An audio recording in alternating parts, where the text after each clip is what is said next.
খাবারের পসরায় সাজানো হয়েছে প্রতিটি দোকান। আপনার চোখ আটকে যাবে হরেক রকমের নকশায় ফুটে ওঠা পাউরুটিগুলো দেখলে। চোখ পড়লেই দেখা যাবে মাছ, কুমির, হাঁস, প্রজাপতি সহ নানা রকম ফুলের নকশা। শুধু পাউরুটি নয়, সঙ্গে রয়েছে বুট, গাজর, সুজির হালুয়া। বাদ যায়নি সেমাই সহ বাহারি মিষ্টান্নের।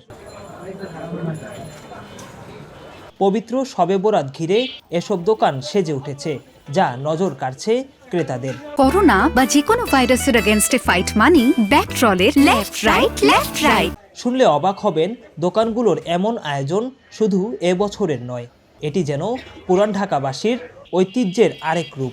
হালুয়া, রুটি এগুলো আত্মীয় স্বজনকে বিলানো করা হয়। হওয়া সত্ত্বেও অনেকে বাসায় বানায়, অনেকে এই জায়গা থেকে কিনে আনে। হালুয়া তো অনেক পদের এখন, গাজরের আছে, বুটের, আরো সুজির হালুয়া। শবে বরাতে পুরান ঢাকায় হালুয়া, আসলে এই এলাকার মানুষ হালুয়া পছন্দ করে প্রচুর। নিউ ঢাকায় যাবেন, হালুয়ার দোকান বইয়ে রয়েছে। সামনে যে রুটিটা আছে এটা নবাবের আমলের থেকে আরম্ভ হয়েছে। এখন তো এই নবাবের আমল থেকে 400 বছর ধরে এই রুটিটা মানুষ খাচ্ছে। আর এই রুটিটা চকবাজারে না আসলে চকবাজার মনে হবে না জমানি শবে বরাত। ধর্মপ্রাণ মুসলমানদের কাছে এটি শুধু একটি রাত নয়, ভাগ্য, ক্ষমা আর আত্মশুদ্ধির এক গভীর উপলক্ষ। 3 ফেব্রুয়ারি মঙ্গলবার দিনটি উপলক্ষে সেজে উঠেছে পুরান ঢাকার চকবাজার। দোকানগুলোতে ঘুরে জানা যায়, পাউরুটি বিভিন্ন ওজনের পাশাপাশি হালুয়ারও নামে রয়েছে ভিন্নতা। এই ঐতিহ্যটাকে ধরার জন্য আমরা এখনো এই যে আপনাদের মাঝে এই চকবাজার আছি, দেখেন এই যে মনে করেন এখান থেকে বিভিন্ন আপনাকে 64 জেলার থেকে লোক আসবে, এখানে জিনিস খাবে। প্রতি বছর শবে বরাত উপলক্ষে আমাদের যে আয়োজনগুলো হয়ে থাকে, এই বছরে আমরা সেম ওরকমই আয়োজন করেছি। যেমন এর মধ্যে আমাদের কয়েক রকমের হালুয়া আছে। বুটের হালুয়া করেছি, গাজরের হালুয়া করেছি, সুজির হালুয়া করেছি।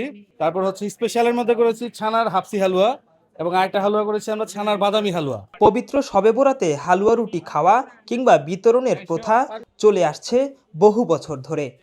পুরান ঢাকার মানুষের কাছে শবে বরাত কেবল ইবাদতের রাত নয়, পাশাপাশি এটি সামাজিকতার এক বড় উৎসব।